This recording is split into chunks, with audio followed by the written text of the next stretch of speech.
Yo, yo, yo, this is Dorky Diggity Dave, and today we are reviewing Thor Ragnarok. Let's get into it.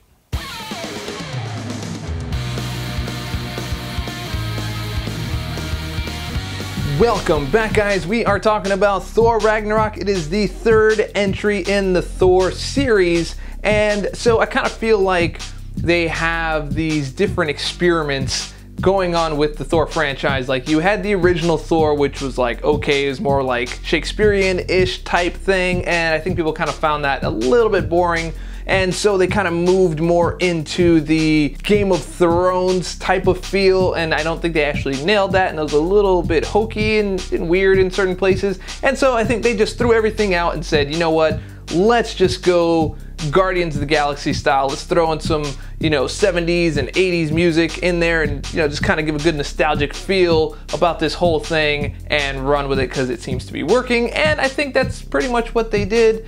And so, is it a good movie? Is it not a good movie? Let's find out.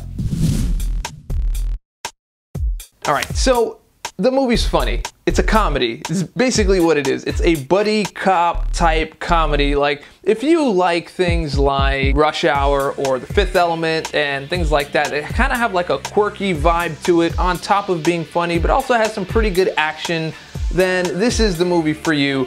There are a few shorts with Thor out there, a few video shorts where he has a roommate and there's this whole thing, and they are funny, but this movie is basically those shorts is stretched to like 2 hours. Now, some people might like that, some people might not like that. I personally am not really a big fan of that much comedy in my movies. Like, I thought Guardians 2 was just okay. It was just a little too much onslaught of that comedy and that type of dry humor. I like my movies more towards the Winter Soldier, Civil War type thing where it still has comedy, but it also has its serious moments, so you can kind of play through and go through the little roller coaster. This one is just kind of straight on, always funny. Even when there's like serious things going on, there's still like a joke to be had in there. So again, some people love that. Not my cup of tea, but it was still an entertaining movie. It's something you should go watch. It's a popcorn flick. I did like it. You will like it. And besides, it's like Marvel. You're invested like, what, 17 movies now?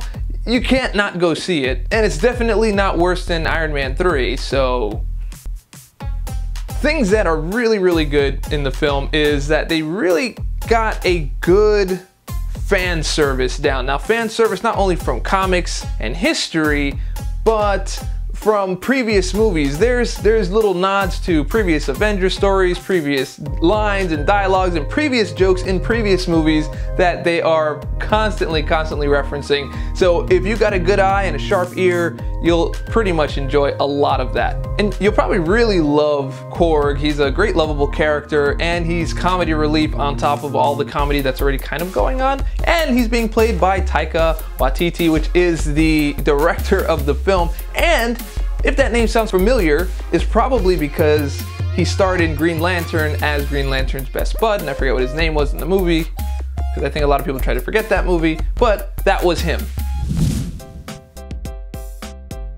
Okay, so while it is good that there's humor and it is funny, to me I find that disruptive.